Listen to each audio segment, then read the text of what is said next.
dear Russian whiskey lovers, today it's a new page in our whiskey pilot book. So today we are speaking in Apotek bar with David Lind, who is regional director Europe of Loch Lomond Group. Yep. Hello, David. Hello, David. And thank you. And introduce also Женей Скурихиным, who is the founder of two amazing websites about whiskey, about drinks, about Scotland, Islay.ru and Whiskey Talk. That's right. That's right. So today we will speak mostly about Loch Lomond, and so of course about you. And my first question: what's your way to profession? How you start to work with whiskey, and a few words about your career and your position now. I've probably taken quite an unusual route into where I am today. I've been in whiskey for around 20 years, more or less. The first company I started working with was Glenmorangie. That was before the Louis Vuitton Moët Hennessy purchase, so they were independent at that point.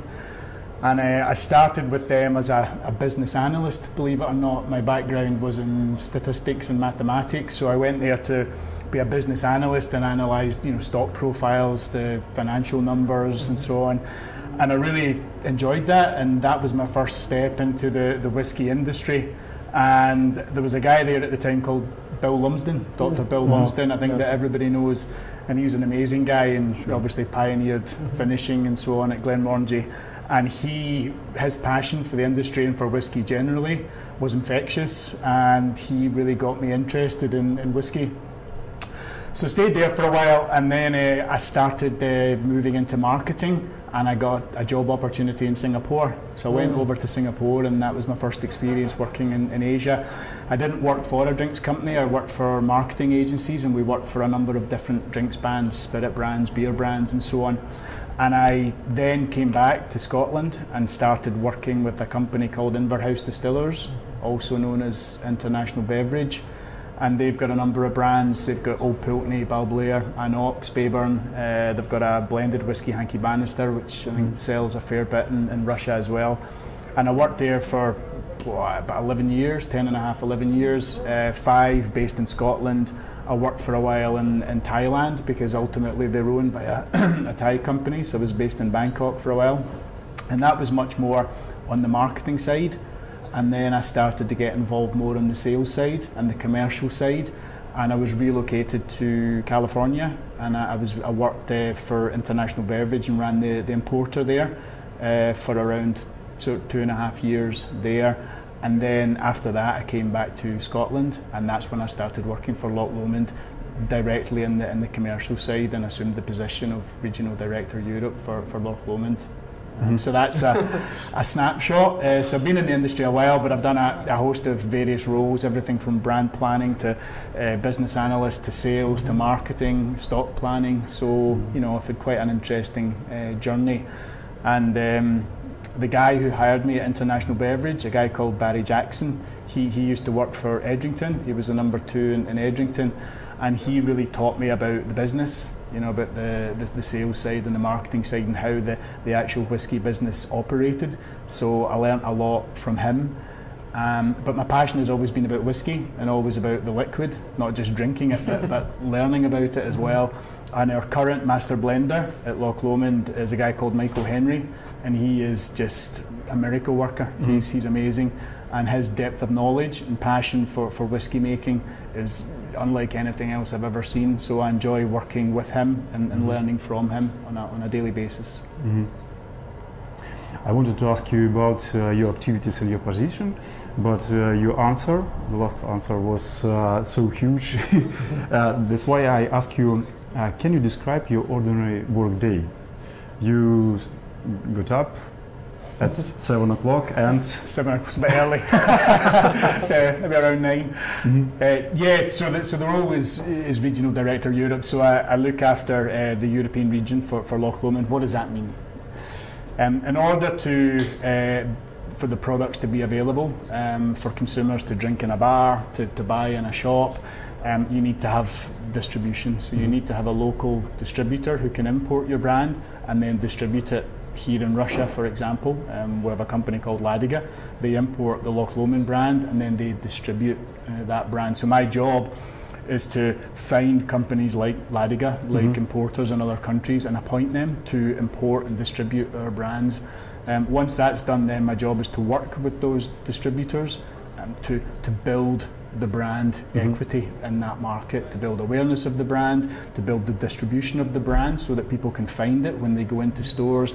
And one of the most important things, certainly in whiskey and single malts, is you have to drive trial. People have to try the products in order to be confident and buy it. So you are in charge and also in marketing activities in which countries? Yeah, responsible for the execution and deployment of the brand activities together with the distributor. So we'll sit down with the distributor at the beginning of the year and we'll put together a plan. So we'll say, look, you know, we want to be more present in Moscow off-premise, we want to be more present in the bars in St. Petersburg because they drive the opinion and you know, the rest of Russia. So St. Petersburg and bars and so on is very important. So then we'll develop plans to execute and try to make the brands more visible in these channels, and that requires money, so you need to invest to do that, but you have to do it well so that you get a long-term return on that investment. So that's really what we do, is we build the route to market, and then we invest in the brands and develop the right marketing activities in order to build and grow the brands in these markets and make them more available for consumers. How many whiskey do you drink at work? Well, not too many when I'm working. It's more, I think I'm lucky because I get the chance to try all the different products. Like, for example, tonight we're doing a tasting. Okay. You know, and it's like a VIP tasting, so we've got some very special whiskies to taste, and I can enjoy those whiskies together with the people. We've got some single casks. We've got a 25-year-old Loch Lomond, which we're bringing to Russia in the next few weeks.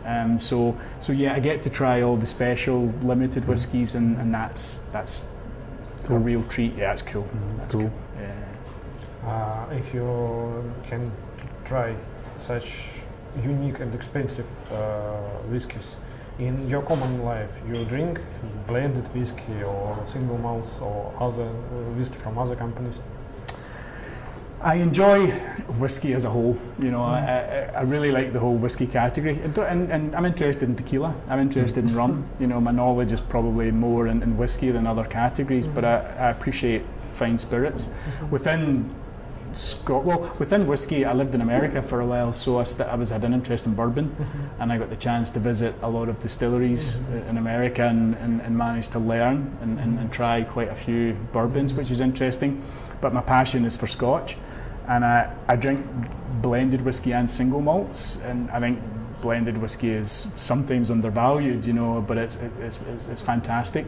I think the thing that is most special about single malts for me is that you can drink the single malt and you appreciate the taste and the flavour and the aromas of the whiskey, but you can link that back to the production process. You can link that back to the fermentation, you can link it back to the shape of the stills, you can link it back to the type of barrels that are used for maturation, how long it's been in those barrels. And I think that for me is the most exciting thing about single malts, is not just appreciating how they taste and enjoying that flavour, but linking it back to how they're made and teaching myself about the differences in the production process. You can try it and say, oh, this cask worked very, or that cask, or it's, I hear the age or something. Yeah, and you get the lovely sweet vanilla from the bourbon barrels. You go to one of our distilleries, to Glen Scotia and Campbelltown, you try that, and there's a lovely touch of salt, that salinity maritime note to it, and I just think every whiskey's different. And why is that? They're all made in essentially the same way. You know, they have to be legally. There's a defined process by the Scotch Whisky Association. So why do all the whiskies taste differently? It's because of small variations in the production process, and that's the bit that's amazing. On each part, yeah, and each whiskey and each distillery, and even all the different whiskies that are made at the different distilleries. There's hundreds of combinations, and for me, that's the most amazing thing about single malts in particular. It never ends. You know, it's a journey rather than a destination, and you know, it's all about discovery and exploring new whiskies, and that's what it's all about. Yeah, brilliant answer. Okay, let's talk about Loch Lomond, especially distillery, especially Loch Lomond Group. How the company was founded. I know it's had a long history, and now it's owned several distilleries. And tell us about it. Well, Loch Lomond Group has a number of different distilleries. Well, two main distilleries. It has Loch Lomond Distillery, based in the Highlands in Alexandria, just north of Glasgow, and it has Glen Scotia Distillery, which is one of only 3 distilleries from the Campbelltown region. So those are the unique distilleries. We also have a brand called Little Mill, and it's the oldest distillery in Scotland with liquid still available.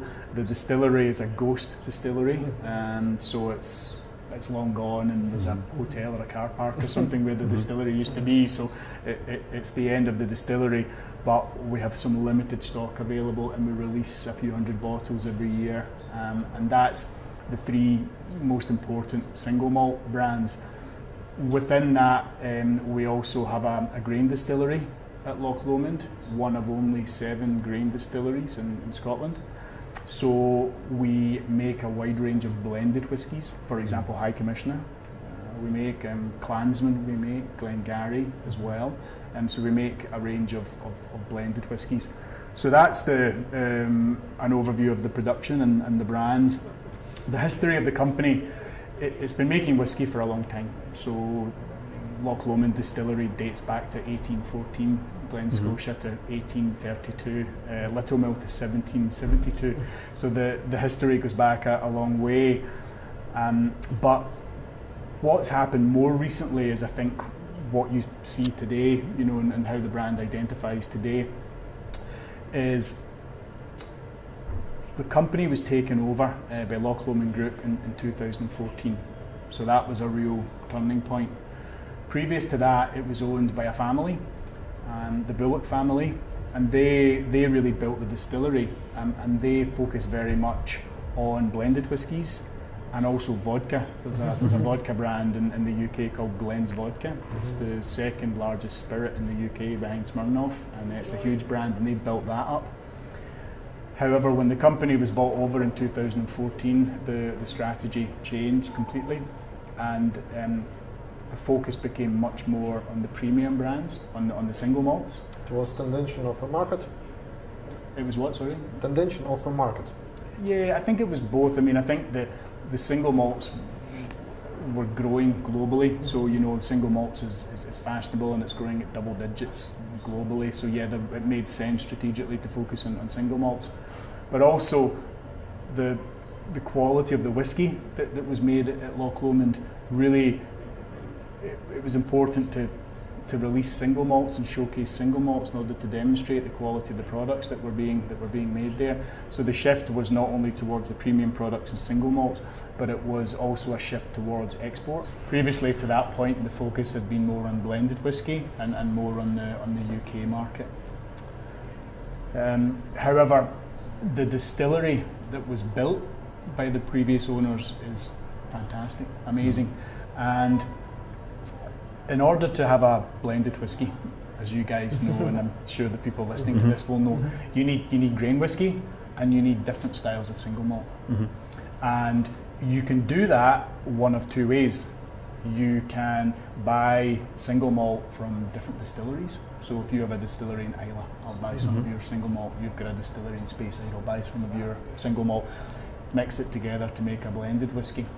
Or the second way you can do it is you can have one distillery that's capable of making different styles of malt whiskey, and that is what Loch Lomond has done. That's what the distillery can do, and that original capability was done to make blended whiskies, but now we have the capability to make many different styles of single malt under one roof, and that is how we can take such a wide range of single malts to the market now, and that really is what makes us different and unique, is an ability to produce different styles of whiskey at the one distillery. Can you give us more details about technical part of production? So you have different types of steel, some of them unique and interesting. exactly. Yeah, we've got two different types of malt still, single malt still. So we have a traditional pot still, which is what we call the swan neck still, and that's similar to what you see in most other distilleries. What we have that's different is we have long neck stills. So these are almost like hybrid stills, and we still double distill, the wash still and the spirit still, so the principle is the same, but the spirit still has the base, and then it has a very long straight neck, hence straight neck still, and inside there are 17 copper plates, and that allows us to create different styles. In that still we have a high cut and a low cut. So we have a very high cut point and a low cut point, and when you take different cuts, alcoholic strength cuts, then you create different flavours within that, and that's how we can create different styles of whiskey using the different stills and the different cut points. We also have a coffee still, which is a type of continuous still, but the difference here is that we use 100% malted barley in that still, so it creates a whiskey that's really the best of both worlds. It's light and delicate like a grain whiskey, but it's sweet and biscuity like a malt whiskey. That's it here. You can see the black bottle here, and interestingly we dessert. and it's interesting, we have to call it a single grain, even though it's made with 100% malted barley. And the reason for that is that because of the distillation method, we use a continuous still, and in order to be called a single malt, it must be made in a pot still or in a batch process, and this is made in a continuous process. So we have to call it a single grain, but the truth is it's probably closer to a single malt than a single grain. But the Scotch Whisky Association labelling requirements mean that we have to call it a single grain, but it's a very unique product, and I believe we're the only distiller that can make a product like this. Yes, that's true. Tell the truth, I think Loch Lomond is the only distillery in Scotland, on my mind, where the grain whiskey is even better than malt. It's remarkable, this, isn't it? It's fantastic. It's fantastic. Yeah. It really is. And I guess just to end the kind of Loch Lomond question is, I think that's the one thing I would say is our ability to experiment and innovate is unique in the industry. And I've worked in the industry for a while, and when I first went to Loch Lomond, I was like, wow, you can do this. This is incredible. And you know, we use different yeasts, for example. The guys experiment with wine yeast in some of the fermentations, which is fantastic. We've got the different stills, so we can make different styles of distillation. So the point is that we create flavour during fermentation and distillation, different flavours, and we can also create flavours during maturation, like most other distilleries do, but most distilleries distill the same way every time, whereas we don't. We create flavour during fermentation and distillation, so that's why we can create many different styles of single malt and whiskies at Loch Lomond. By the way, what about raw materials? You use Scottish barley, or you buy the barley from Europe? Scottish barley. Scottish barley only. So, Scottish barley only. Yeah. I mean, I guess there may be exceptions many years ago if it was a bad crop, but in my memory, we insist and we always use Scottish barley. Yes. How many litres you produce per year? The production capacity of Loch Lomond, the grain distillery, has a production capacity of 20 million litres of alcohol per year, and the malt distillery 5 million litres of alcohol per year. It's pretty big. I would say that's for the malt part, it's above average. For the grain part, it's probably pretty small. There's some bigger grain distilleries out there, and for Glen Scotia, just to give you an idea, that's about 800,000 litres of alcohol per year, so much smaller. You know, so a different style of distillery. Okay, what about casks? You buy casks from United States and Spain, and what about cask policy in company? We buy casks from the US and from Europe. The majority of casks that we buy and use are ex-bourbon casks. We buy from different providers, Buffalo Trace, Maker's Mark. We have a wide range of different suppliers.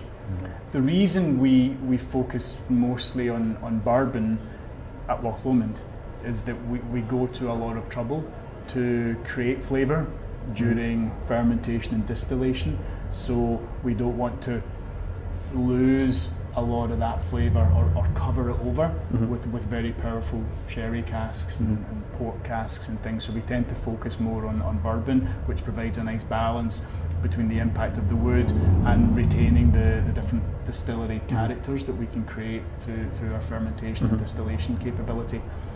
We also have our own cooperage, which is back to the point I was making earlier about being self-sufficient and being able to produce different styles of whisky under one roof.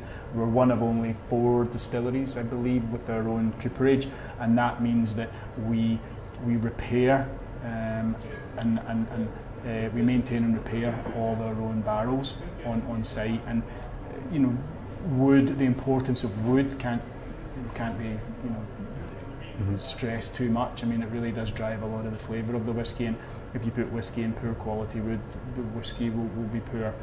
So the quality of the wood is very important, and having our own cooperage on site with our own team of coopers allows us to maintain the quality of the barrels that we use, which I think makes a huge difference in the overall quality of the whisky in the end. Okay, thank you. So you produce in the same distillery the grain whiskey and malt whiskey, so you can do like blend whiskey, and you can call it like the name of a distillery, what not other can do. Exactly. Yeah. Good. I mean, yeah. Good point. We can. We have a grain distillery and a malt distillery under one roof, under the Loch Lomond distillery. We have the Loch Lomond blended whiskies. We have Loch Lomond Reserve and Loch Lomond Signature. The fact that we can put a distillery name on there, the Loch Lomond distillery, in order to do that, all of the whiskey must be made at that distillery. And in theory, we could call it a single blend, and it used to be called a single. We used to label it single blend many years ago, but that's not one of the legal definitions now that the Scotch Whisky Association have allowed. And you can only be a single malt, single grain, blended malt, blended grain, or blended Scotch. So and no pure malt anymore. There's no pure malt. There's no single blend. But if there was, then we would be the only one, I believe, that could do that. Yeah. Okay. It seems last year the distillery Loch Lomond has a lot of changes. What you mentioned as a most remarkable thing in the last year? What happened at distillery that has impacted your future of company? I think the biggest thing that happened to the company last year was we started to sponsor the Open Championship golf. I know that's not a production related topic, but we started to sponsor the Open Golf, and we agreed a 5-year partnership with the Open Golf, and that has transformed the business. It really is amazing, and what that's done is it's given us a platform to raise the awareness and increase the exposure of Loch Lomond globally in Asia, America, and a lot of European markets, UK, Germany, France, where golf is big, and it's really put us up there and allowed us to grow much more quickly. And I think when people taste the Loch Lomond products, they're saying that's fantastic, it's the best whiskey I've ever tasted, and that's wonderful, and we've got great confidence in the quality of the whiskies. I think where we are slightly behind is that we haven't been out there with the brands for as long as some of the other whiskies, so we're perhaps a little bit behind in terms of brand awareness and people that have tried the brands. So the golf has really allowed us to take a big step forward in terms of putting the brand on the global stage and making people more aware of our products and more likely to try them. Okay. So the real times of the distillery.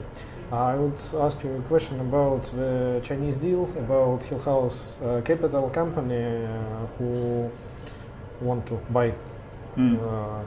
Have bought. Already? Yeah. I didn't know that. Yeah. So essentially, what happened was when the company was bought by the Loch Lomond Group back in 2014, The acquisition was completed with the support of a private equity company, and they were called Exponent, and they were London based. And because Loch Lomond has grown so much in the last few years, they achieved their investment objectives more quickly than they thought. And they were approached by another investment company, Hill House Capital, and they are based in Hong Kong. I believe most of the money is from the US. Most of the investment money comes from the US, but the Hill House Capital is based in Hong Kong, and they offered to buy the company from Exponent, buy their share of it, in order that they could then take the company to the, through our next stage of growth.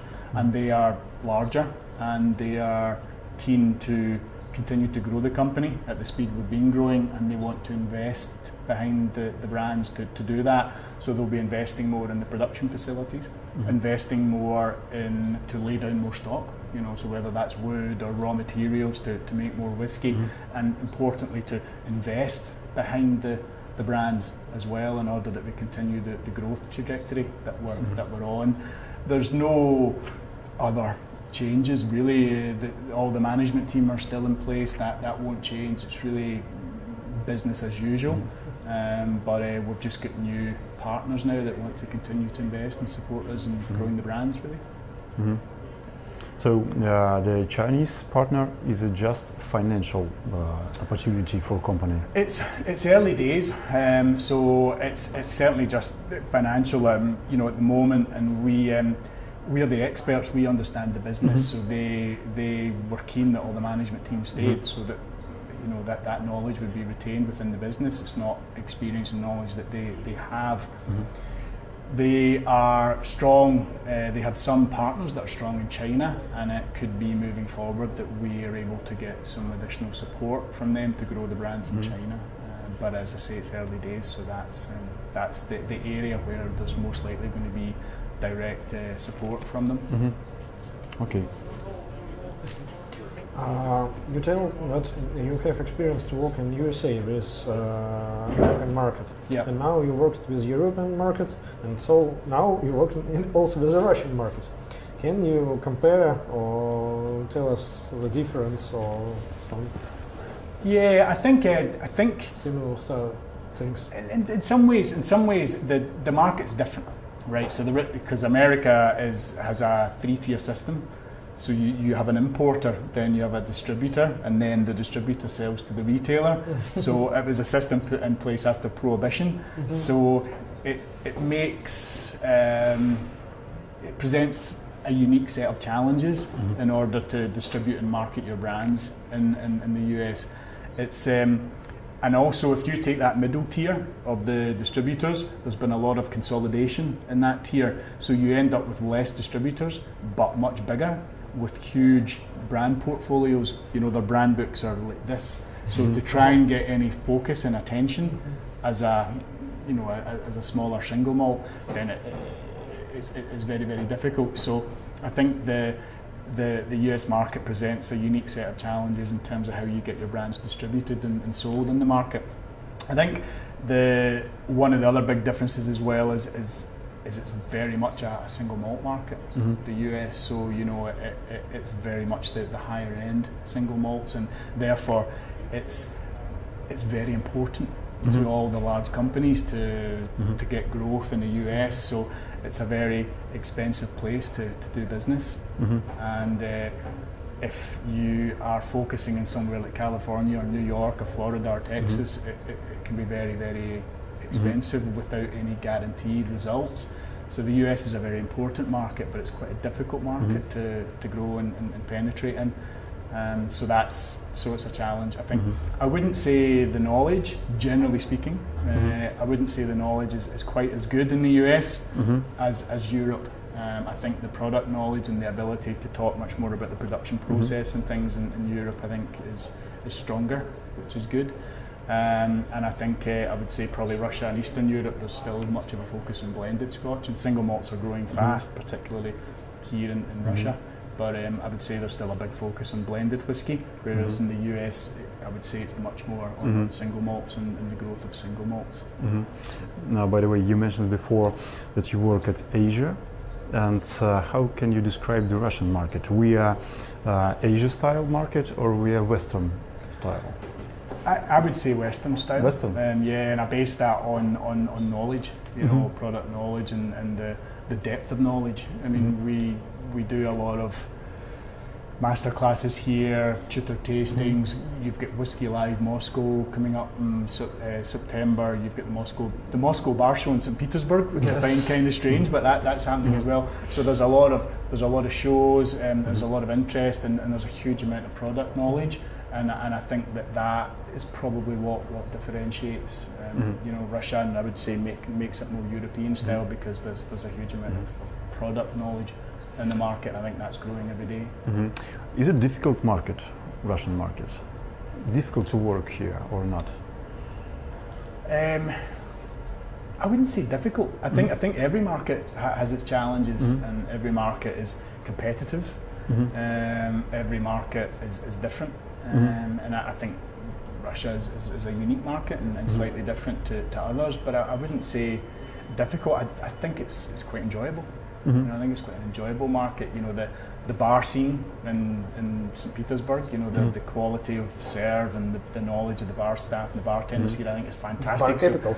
It's brilliant, you know, it's good. The independent retailers, I think, is a segment that's thriving as well, which is good, and that's an opportunity, because in some other markets it's very driven by supermarkets and modern retail, and that kind of, you know, I think that limits the opportunities for a lot of brands, and it limits the range of products that are available to consumers, because the range isn't as wide in supermarkets, whereas you go to the more boutique stores, it's much more driven by, you know, staff knowledge and product training and a nice wide range of spirits, and I think that exists here, and I think that can only benefit all the consumers and the whiskey market generally.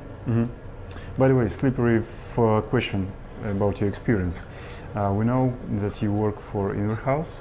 Yeah. And if somebody asks you in the bar, for example, what would you advise me? Old Pulteney or for Loch Lomond whiskey, 12 years old? Inchmalin, for example. Ooh, difficult question. Yes. Yeah, very difficult question. I think, you know what, I think all whiskey is good. You know, I've never had a bad whiskey, so I think that's the main thing. I think all whiskey is good. In answer to your question, I would ask them to try both and then decide what their favourite was. I think that's the way to go. I think, you know, I wouldn't say any whiskey is ever better than another one. I think they're all different. You know, and I think Old Pulteney 12 is a wonderful whiskey, you know, from up in Wick, and it's got that maritime character, and I think it's a lovely whiskey. Inchmalin 12 is completely unique because it's got the longer fermentation, so it's got that lovely kind of fruity character, and it's distilled in the long neck stills, and it's a high cut point, so it concentrates those fruit flavours and creates a fruit in a glass, basically a very, very fruity style. So they're very, very different whiskies, and I think, but they're both good whiskies, and it depends on your individual tastes, and indeed what moment it is, you know, what kind of mood you're in and what style of whiskey you're looking for. So I would say try both, and you know, see what. Okay, it's polite answer. It's the truth. It's the truth. Question is next. As for me, the marketing of alcohol, marketing of whiskey, is also a very interesting part of the process. As for me, the same interesting as the production, as the aging, as the maturation, as the distilling. So you have experience in whiskey marketing. So my question is, what is the most unusual and extraordinary marketing you remember with Loch Lomond? I think I remember the story with comics about Hergé, Belgian artists, where Tintin and Captain Haddock, Captain always drinking Loch Lomond whiskey. And when this comic book was first published, I think it was in end of 30s, beginning of 40s, there was Johnny Walker. and after they reprinted in '66, they did the colored comics. It's changed to Loch Lomond, and it was the year when Loch Lomond distillery produced their first whiskey. So it was opened 3 years before, and in 1966 the first Loch Lomond was on the market. So coincidence? Yes, coincidence. It's a brilliant story, and I wasn't actually aware of the connection until I started with Loch Lomond, and I was working at trade shows around Europe, particularly where Tintin is quite famous, like Belgium, France, Sweden, and people were coming up and going, Captain Haddock's whiskey, Captain, and I was like, what's this? It's like a promotion for children. I know, it's kind of wrong to, you know. So we don't actively promote Loch Lomond and the Loch Lomond Tintin Captain Haddock connection, but it has created a lot of awareness on Loch Lomond already because the Tintin books are so famous. The story, I believe, right, and I've done some investigation, I've spoken to some people, and the story, I believe, is that the books, when they were first published up until the early 60s, had Johnnie Walker and some other, you know, some other whiskey brands, but mostly Johnnie Walker. But then when Hergé wanted to publish in the UK, he took the books to publish in the UK, and the publisher in the UK said, look, we really like it, everything, but we don't want to, you know, associate with a real whiskey brand, you know, in the sense that a whiskey brand that was available. So could you come up with something different? And he came up with Loch Lomond, but it was a made-up whiskey brand at the time, because even though at the time the Loch Lomond distillery was built, they weren't releasing a Loch Lomond single malt, you know, so there wasn't a single malt associated with the distillery. So at the time when Hergé put in Loch Lomond, he really was making up a whiskey brand, so it was fictional at the time, and it was after that Loch Lomond came. It was after it had already been in the Hergé books. And you can see, because if you take one, there's like the Black Isle, you know, Liam Noir is one of the titles set in Scotland, that you know, and if you look at the first edition, it's old style and it's got, you know, the Johnnie Walker in it, and then you look at the republished kind of 1960s edition, and the artwork is refreshed and modernised, and all of a sudden Loch Lomond appears, and you can look at the same books, but if you look at the later editions, it's got the Loch Lomond whiskey in it, which was fictional, he believed at the time, and then the Loch Lomond brand came slightly later. So it's brilliant. It's a brilliant marketing story. Yeah, it really is, and it came about a bit by accident. And even if you go in, they've got some Tintin stores in like France, and there's one in Stockholm as well. And if you walk into these stores, you know, some of them have got the Loch Lomond whiskey range in the shelf, and it's great. You know? And even in the few Dutch whiskey magazine, I saw special bottles with a label with Captain Haddock, with a very comic style of Loch Lomond. Beautiful. That's a good story. Yeah. Good story. You mentioned about a golf championship partnership. Do you have a plan to produce special releases for communities, for other championship or private clients? What we do with the golf sponsorship, we release a number of limited editions every year in association with the Open Championship. So what we had this year was just what we call the Open Limited Edition. It's called the Distiller's Cut, and that's released, and that's an annual edition. Then we tried to release a couple of, you know, more collectible, higher end expressions. This year we had the 19 years old Royal Port Rush limited edition, and that was wonderful because it was aged in Bordeaux wine casks. And if you know anything about golf, and I know it's not quite so popular here in Russia, so I get that. When you win the Open Championship, you get a trophy, and it's called the Claret Jug. So it's a silver jug. Okay, that's the trophy, and it's called the Claret Jug because it was used traditionally to pour claret wine, and claret is an old British name for Bordeaux, Bordeaux wine. So that's why the 19-year-old Royal Portrush limited edition. So history connection. Exactly, and it's linking it directly to the claret jug, the fact that it's claret wood or Bordeaux wood finish, and it's amazing. If you hold it up, you know, it almost looks like a rosé wine in the glass. It's got that lovely pink tinge to it, and there's a lovely sweetness to it, almost like candy, you know, like candy floss. It's beautiful. So that's this year's limited edition, and then we've got a very super premium expression. We released a 25-year-old, and that was in partnership with Colin Montgomery, who's one of our brand ambassadors, and that's called the 3-wood. And it's the 3-wood for two reasons. One is Colin Montgomery is very famous for using the 3-wood, which is a particular type of club, if you don't know, that's used to hit the golf ball, and it's matured in 3 different styles of wood as well. So it's limousine oak, ex-bourbon, barrels and Oloroso sherry. So 25-year-old 3-wood, and that again links directly to the club used and also the style of maturation. So it gives us a real opportunity to innovate and produce some really nice, interesting limited edition products in association with the golf every year. But the big purpose, as I said earlier, is to really bring Loch Lomond to a bigger audience, and that's really the job we have to do now. Is we've got great whiskies and a unique style of range of whiskies, and we just want to bring that to a wider audience now, and golf will help us do that in most places, not so much Russia. Well, and what whiskey we will drink today? Well, I think we've got some of the 25-year-old, haven't we?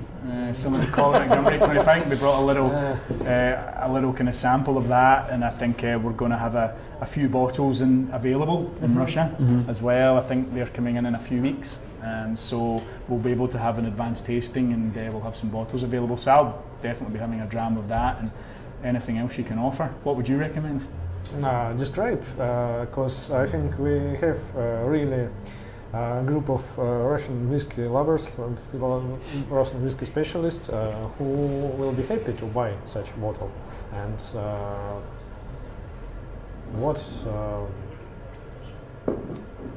what we can advise them about this whiskey? I think the first thing we should say is this isn't the real packaging. Right, it looks quite different from this when you see it in the shop. Right, this is just a sample bottle, so the liquid's good, but it won't look like this. This is like a lab sample, just in case anybody's looking at it thinking that's not very good. So it's 25 years old. So it's matured for 24 to 25 years in refill bourbon. Then it's vatted together, so the barrels are emptied. It's vatted. 50% goes into the first fill Oloroso, 50% goes into the first fill virgin limousine oak barrels, and then it's matured for sort of not too long, 4 or 5 months in those barrels. Then they're vatted together again and left to sit for another month together to combine the flavours, and then it's bottled. And as I say, there were only 500 bottles produced, so it is quite special and quite limited. And the reason that the maturation was done that way is, go back to what I was saying about Loch Lomond and all that flavour that's created during fermentation and distillation. So we have to be careful during maturation that we don't cover those flavours and cover over the distillery character. So the maturation techniques tend to be a little more subtle on Loch Lomond, so that you don't lose that distillery character. Is it cask strength? Yeah. Yes. So 46.3 degree barrel.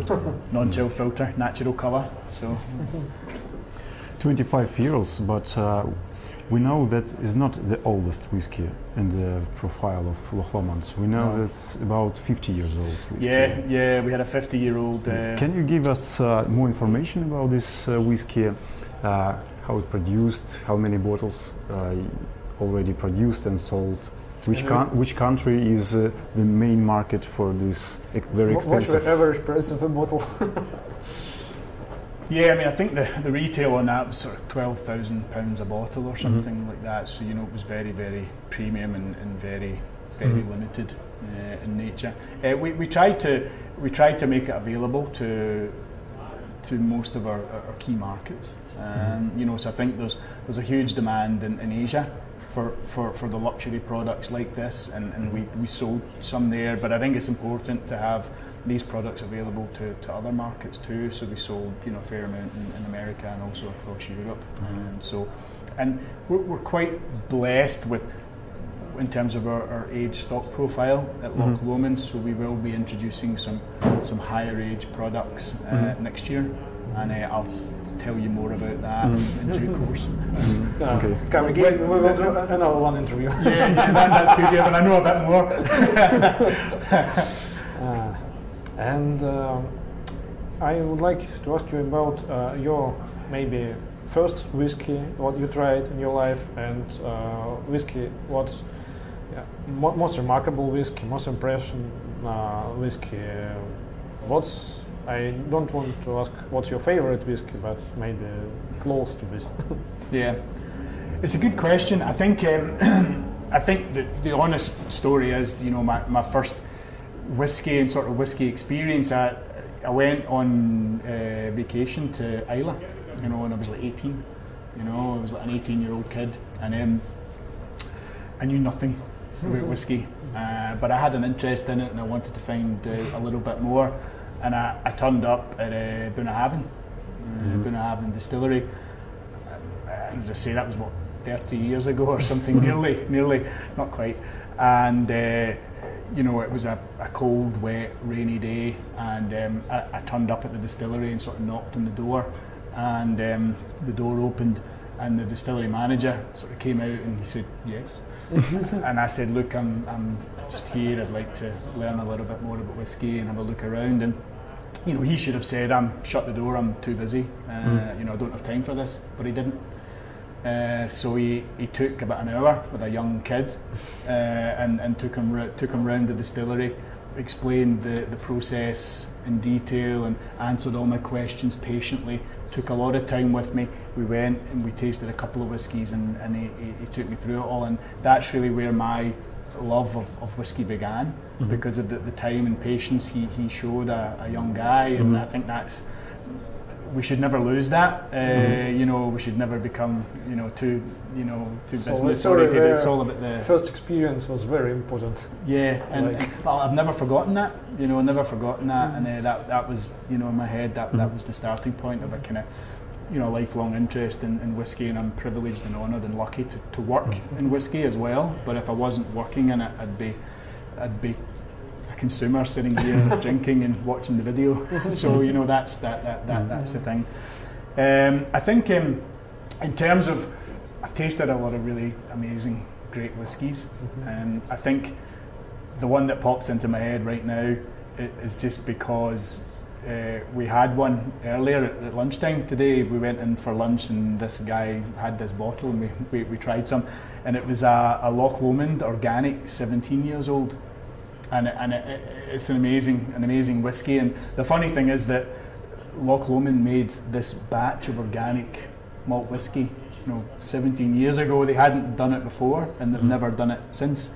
So there's this slice of time, and it produced a wonderful whiskey. It was all matured in first fill bourbon, so it's very unusual to age a whiskey that long in first fill bourbon, but it works. You know, it's fantastic. And out of all of our products, we enter them into different competitions, and we put them into, you know, Jim Murray's Whiskey Bible, if you've heard of that. And yes. Jim Murray gave it an incredibly high score, and I thought his description was fantastic. He said, wonderful whiskey, excellent, and he said, organic, question mark, ... don't you mean orgasmic? You know, and I just thought that was absolutely brilliant, and I think that for me is just, you know, the one that I think is amazing, just because it's unexpected, and it you know, it's organic, first fill bourbon, 17 years, and it's just, you know, it's a slice in time that can never really be repeated, and I think that's a wonderful whiskey. But the truth is, there's many. You know, it's also have a very reasonable price for this age. I think. What advice can you give a barman or ambassador or any one person who describe this whiskey? In terms of the Loch Lomond style, I would say three things are good advice to give. It's a Highland single malt, so it's what I would describe as a classic Highland style, Highland profile. It's fruity, It's got a lovely fruity character, as all the Loch Lomond malts do, because we have a longer fermentation time. We ferment all our malts for a minimum of 4 days, so that creates a lot of that fruity flavour. So all of the Loch Lommonds have that lovely fruity character. It's all matured in American oak ex-bourbon, so you've got that lovely sweetness and that lovely vanilla note that comes from the maturation in bourbon, and it's lightly peated. Very lightly peated, so it's not overpowering if you don't like heavily peated whiskies. It's just got a lovely, gentle, smoky finish. And I think it's a beautifully balanced single malt, and it's got those lovely Highland characters, fruity, sweet, and a little bit smoky. And I think that's how I would describe it. It's when we do a lot of tastings and things, we have a wide range of single malts, and we have the Island collection, we have Inchmurrin, we have Inchmoan, we have different styles of whiskey, and they tend to be a little bit more challenging in their way, but with the Loch Lomond single malt range, it's right in the bullseye, and we have out of 1,000 people, 999 people will like Loch Lomond because it's that lovely, well-balanced Highland style of whiskey. Does that answer the question? Yes. Yeah. Okay. Thank you very much. It was really interesting. And at the end of conversation, maybe you can advise for Russian whiskey lovers. Like a message. Yes. Make a message. Yeah. Make a message. Yes. Okay. No pressure. I think the message would be just the journey I've been on is one of discovery, and I've been lucky enough to visit a lot of distilleries, try a lot of different whiskies, learn a lot about whiskey, and I would urge you to do the same. Whiskey's a journey rather than a destination, and I believe that if you explore, don't stop at 1 or 2 whiskies and think that's it. When you keep on going, it's never ending. And I think visit as many distilleries as you can, try as many different styles of whiskey as you can, and sit with your friends and enjoy whiskey and talk about it, because it really is a journey and a real discovery as well. So that would be my advice. Yeah. Thank you very much. Thank you. Thanks very much. Thanks it for was having really me. interesting. Thank you. I think what we will do now is to open this excellent bottles, try it, and don't tell anyone. So find your own, try it, enjoy it. Bye bye. Ciao. Bye.